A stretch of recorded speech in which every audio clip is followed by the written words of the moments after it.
अब एक टॉपिक देखने वाले हैं इलेक्ट्रोस्टैटिक पोटेंशियल एंड कैपेसिटेंस, जो आपका चैप्टर 2 है फिजिक्स का, उसका एक टॉपिक देखने वाला है electric potential due to uniformly charge spherical shell. ठीक है, तो सबसे पहले हम देखेंगे आउटसाइड द शेल आपका इलेक्ट्रिक पोटेंशियल क्या होता है।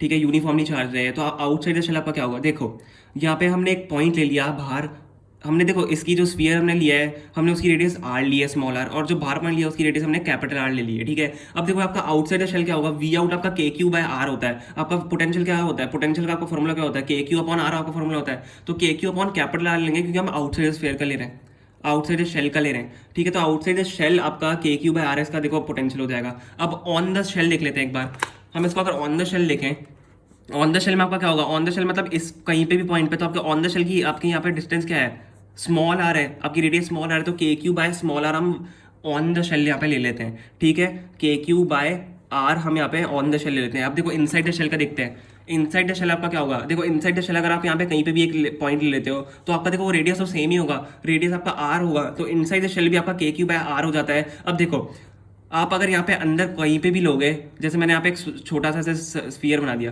तो आप यहाँ पे अगर कहीं पे भी एक पॉइंट लोगे तो आर से आपकी वो छोटी डिस्टेंस होगी, लेकिन हम उसको यहाँ पे इनसाइड द स्फीयर को, वी इनसाइड को हम के क्यू बाय आर ही लेते हैं। ठीक है, तो हमें देखो मैंने यहाँ पे लिखा हुआ भी है electric potential for an hollow conductor on an inside, on an inside, देखो on an inside, on an inside आपका सेम है, is equal because there is no extra work done in moving charge inside the shell because of absence of electric field. हमारे यहाँ पे देखो electric field है ही नहीं, क्योंकि हम यहाँ पे पोटेंशियल निकाल रहे हैं, हमारी इलेक्ट्रिक फील्ड नहीं है, तो यहाँ पे एक्स्ट्रा वर्क डन कुछ होता ही नहीं है इस चार्ज को मूव करने में शेल के अंदर, इसलिए हम ये डिस्टेंस सेम लेते हैं, इसलिए हमें डिस्टेंस सेम लेते हैं, हमारी चेंज नहीं होगी डिस्टेंस से।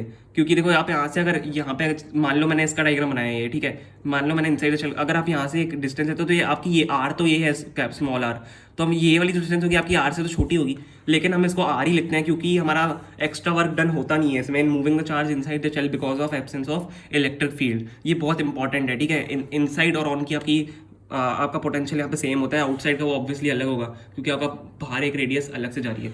देखो इसका एक ग्राफ है, बहुत ज़्यादा इंपॉर्टेंट ग्राफ है।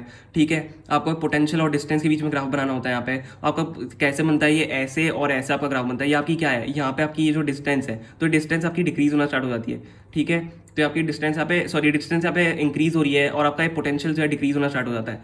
तो आपका ये यहाँ पे डिस्टेंस आ रहा है और आपका ग्राफ बहुत ज़्यादा इंपॉर्टेंट है।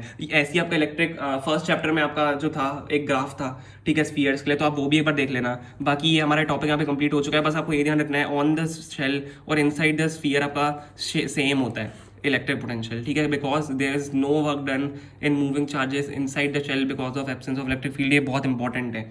ठीक है, तो हमारा यहाँ पे ये टॉपिक खत्म हो चुका है, ये बहुत इंपॉर्टेंट टॉपिक था चैप्टर सेकंड का।